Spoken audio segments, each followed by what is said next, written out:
ये हम लोग का हिस्ट्री का क्या चल रहा है? राजा किसान और सब्जेक्ट कौन से चल रहा है? चल रहा है। और हिस्ट्री का चैप्टर हम लोग का है राजा, किसान और नगर। राजा, किसान और नगर, यानी कि हम लोग इसके राजा के बारे में पढ़ना है। उसके बाद राजा, देखिए किसान से ही राजा एक दूसरे पर डिपेंड होते हैं, ठीक है। अगर राजा ना रहे तो किसान नहीं रहेगा, किसान नहीं रहे तो राजा नहीं रहेगा, यानी कि प्रजा नहीं रहे तो राजा नहीं रहेगा, और राजा नहीं रहेगा तो प्रजा रहेगा। यानी दोनों एक, अगर मान लीजिए जिस एरिया में प्रजा ही नहीं हो वहाँ पे कोई राजा हो सकता है? बिना प्रजा के राजा होगा? नहीं होगा। अब बिना राजा के प्रजा नहीं होगा। यानी कि सबको चलाने के लिए एक चाहिए, जो कि मतलब कि अगर किसी गरीब की भी सहायता करना हो, कोई ऐसे आफत पड़ जाए तो वो किसी का हेल्प कर सके ना। जैसे हमारी सरकार है, हमारे राज्य में है, हमारे केंद्र में है, मतलब हर चीज़। जैसे हम लोग अपने घर में है, एक मुखिया होता है, एक मेन आदमी सदस्य होता है, पेरेंट्स होते हैं, वो हम लोग के घर के चलाते हैं। हम लोग क्या है? उनका प्रजा है ना। हम लोग क्या है? अपने परिवार का एक प्रजा है। और हम लोग के गार्जियन जो है, हम लोग के पेरेंट्स क्या है? राजा की तरह होते हैं, ठीक है। तो हर जगह, चाहे कस्बा हो, चाहे देश हो, चाहे राज्य हो, है ना, तो हर जगह कहीं ना कहीं एक प्रजा और राजा का भी होना जरूरी होता है। तो इस चैप्टर में हम लोग पढ़ेंगे राजा के बारे में, किसान के बारे में और नगर के बारे में, नगर व्यवस्था के बारे में, ठीक है। और यानी कि कहने का मतलब आरंभिक जो है, आरंभिक राज्य और अर्थव्यवस्था है। आरंभिक मतलब जो आरंभ, शुरुआती जो आरंभिक राज्य था उसके बारे में, और उसके अर्थव्यवस्था। अर्थव्यवस्था मतलब उसकी स्थिति जैसे कैसी रही है। अर्थ से मतलब रुपया पैसा से लेकर के उसकी अपनी पर्सनल जो है लाइफ में जो भी आते हैं, अर्थ से मतलब पैसा से, जैसे किसी पास अनाज नहीं है, किसी पास खेती करने के लिए पैसा नहीं है, औजार नहीं है ना, तो उन सब चीज़ों के बारे में हम लोग आज दूसरा चैप्टर, जैसे हिस्ट्री का दूसरा चैप्टर, ठीक है, तो इसके बारे में हम लोग पढ़ेंगे आज। और ये इसमें बहुत ही इंपॉर्टेंट क्वेश्चन आएगा आपके एग्जाम में। अधिकांशतः इसमें अशोक के बारे में पढ़ना है, ठीक है। अशोक के बारे में पूरा हम लोग डिटेल्स और अशोक का एक एक चीज पढ़ेंगे, जो कि अशोक बहुत ही भूखा राजा था। हमेशा मांस मछली खाया करता था, हमेशा पशुओं का वध किया करता था। लेकिन ऐसा प्रभाव पड़ा उसके जीवन में, ऐसा प्रभाव पड़ा, और वो प्रभाव पड़ा कलिंग युद्ध से। जब कलिंग का युद्ध हुआ तो उस कलिंग युद्ध से इसका पूरा लाइफ स्टाइल ही बदल गया। हर किसी के जीवन में एक समय मिलता है बदलने का। अगर नहीं बदला तो कोई बातें नहीं है, वैसे ही रह गया। लेकिन अगर बदल गया तो उसका लाइफ सुधर जाएगा, और सुधर जाता है। हर किसी के जीवन में एक बार जीवन उसको चांस देती है, अवसर मिलता है, सुधर जाओ। वरना अगर नहीं सुधरा, उस समय को नहीं पहचाना कि हमको मिल रहा है समय सुधरेगा, अगर उस समय नहीं पहचाना उस समय को, अवसर को, तो लाइफ में कभी नहीं सुधरता है, और हमेशा के लिए वो एक कलंक बन करके रह जाता है। गलती हर कोई करता है, सुधार हर कोई करता है, एक चांस मिलता है। तो ये चांस मिला किसको? अशोक को मिला। और वो कब मिला? कलिंग युद्ध के रक्तपात को देकर के, भीषण युद्ध को देकर के। उसके बाद से उसका पूरा लाइफ में बदल गया। इतना ना अच्छा इंसान बन गया कि बहुत मतलब जरूरत से ज़्यादा, जो एकदम कट्टर था, जो लोगों को मतलब कुछ नहीं समझता, पशु पक्षियों को वध हमेशा किया करता था, रोज वध होता था, रोज शिकार करता था। लेकिन इतना सुधरा कि फिर उसका नाम इतिहास में लिखा गया, ठीक है। तो आज उसके बारे में डिटेल्स हम लोग पढ़ेंगे। ये हम लोग का पहला क्वेश्चन है, लिखिएगा क्वेश्चन, इसे लिखिएगा।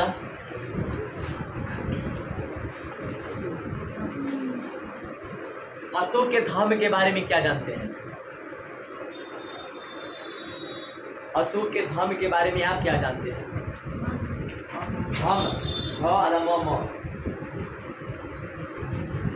धर्म मतलब धर्म से रिलेटेड चीजें होती हैं।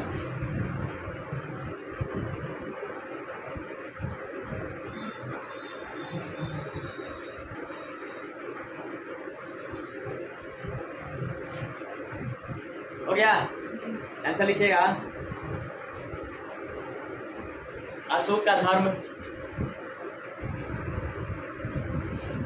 अशोक का धर्म, धर्म या धर्म दोनों एक ही चीज है। संकीर्णता से बहुत दूर, संकीर्णता मतलब छोटी छोटी चीजें, संकीर्णता से बहुत दूर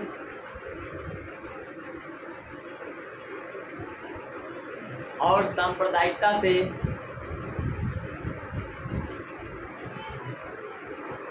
और सांप्रदायिकता से बहुत ऊपर उठा हुआ था,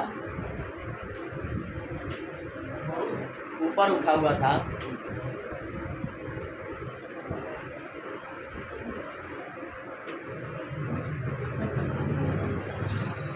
ऊपर उठा हुआ था, लेकिन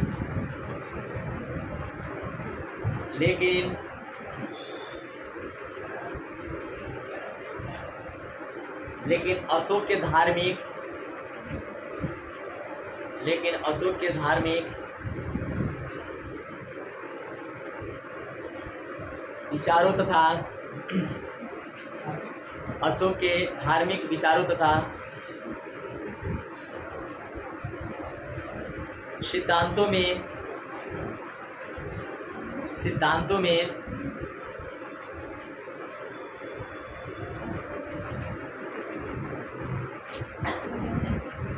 में लगातार विकास हुआ।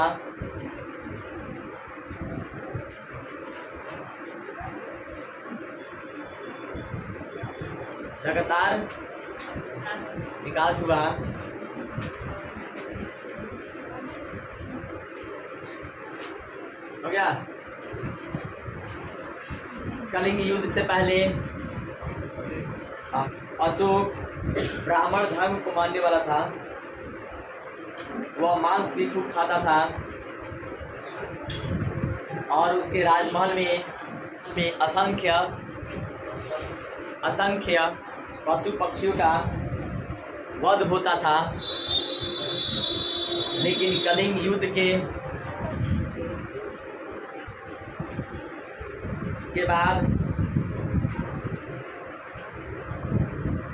के बाद उसके जीवन में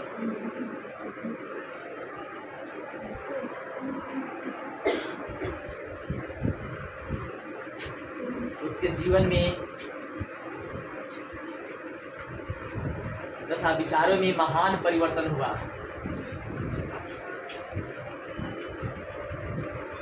वह हिंसा को छोड़कर अहिंसा अपना लिया तथा ब्राह्मण धर्म छोड़कर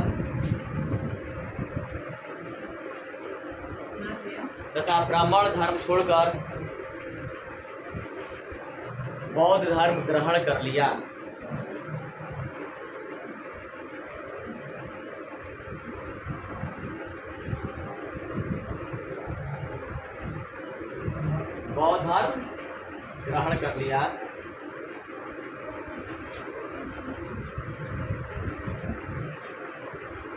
उसके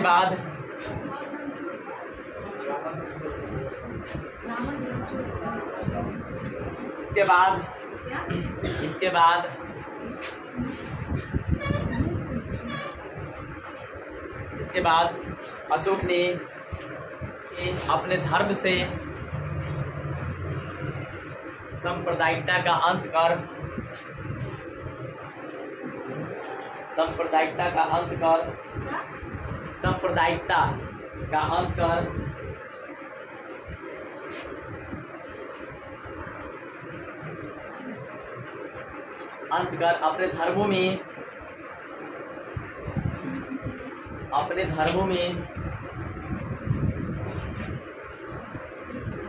अपने धर्मों में विश्व के सभी धर्मों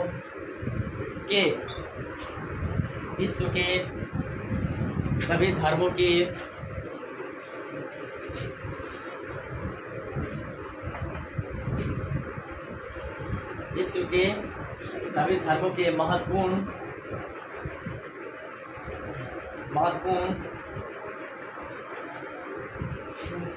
तत्वों को ग्रहण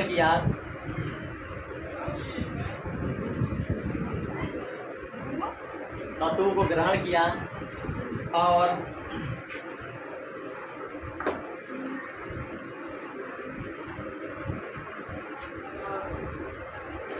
और विश्व धर्म में स्थान देने की कोशिश की।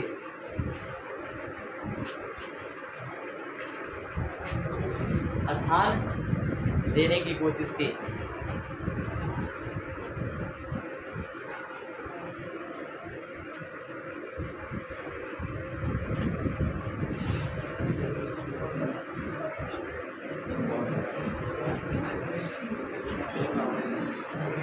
हो गया बस।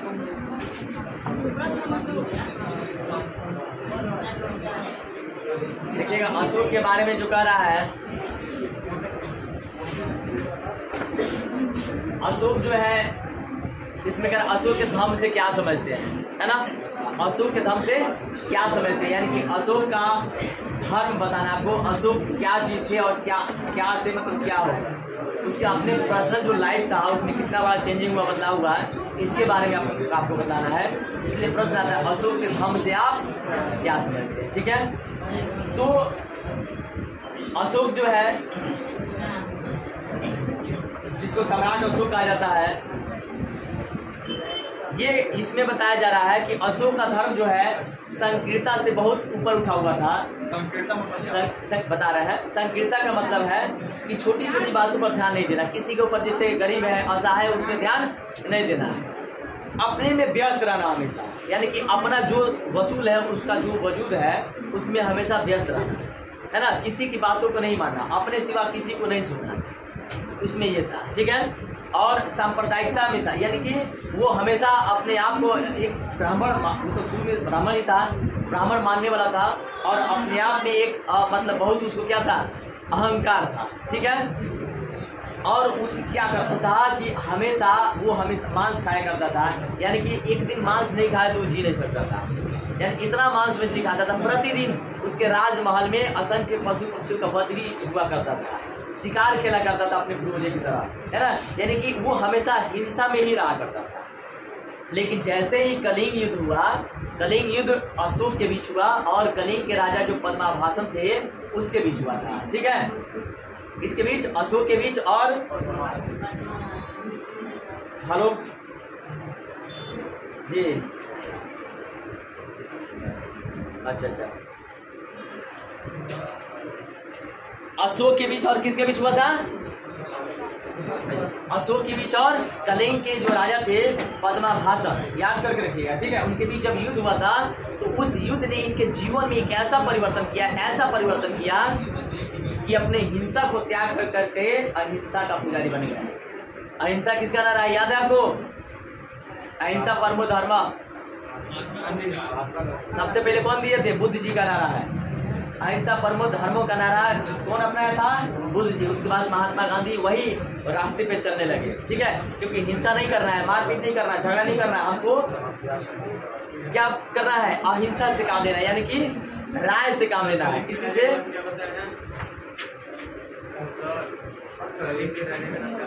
पद्माभासन, ठीक है।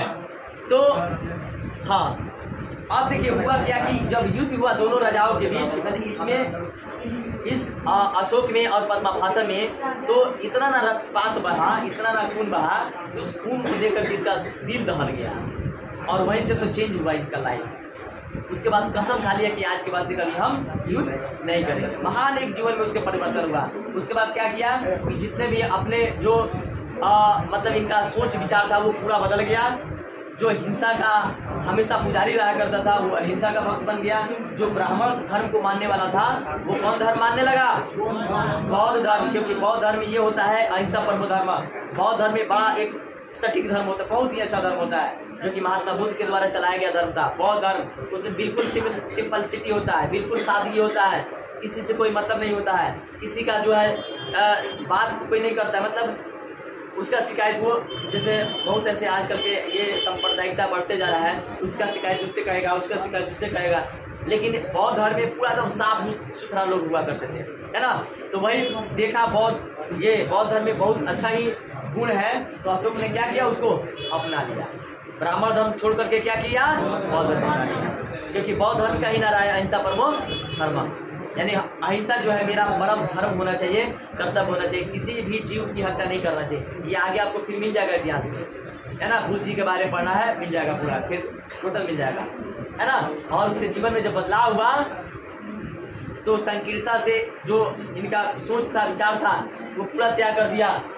वो जो सांप्रदायिकता के लिए लड़ता था, मतलब कि अपने धर्म को लेकर के लड़ता था, सारा चीज त्याग कर दिया। इतना ना अच्छा इंसान बन गया, उसने विश्व के सभी धर्मों को पढ़ना शुरू कर दिया। जितने भी धर्म के ग्रंथ है सबको पढ़ना शुरू कर दिया। और पढ़ने के बाद उनको ऐसा लगा कि अब जो है दुनिया में, जीवन में हिंसा करना एक बहुत बड़ी गलती है। यानी कि हम लोग को हिंसा नहीं करनी चाहिए, हम लोग को अपना अहिंसा यानी कि सही रास्ते पर चलना चाहिए। और तब जाकर के वहाँ से इसका इतिहास बदल करके एक अशोक, जो कि मौर्य सम्राट जिसको कहा जाता है, अशोक, है ना। और सभी धर्मों को पढ़ने के बाद अपना स्थान जो है यानी कि इनका स्थान विश्व धर्मों में देने का प्रयास किया, उसको इसमें रखने का प्रयास किया, ताकि हम जो पढ़े हैं वो और भी लोग पढ़ें, और जो लोग हिंसा के रास्ते पे चलते हैं वो अहिंसा का रास्ता अपना ले, वो एक सच्चा रास्ता। समझ में आया? लिखा जाएगा अशोक के बारे में, अगर आएगा लिखने के लिए तो आप लिख सकते हैं। कोई दिक्कत? ठीक है।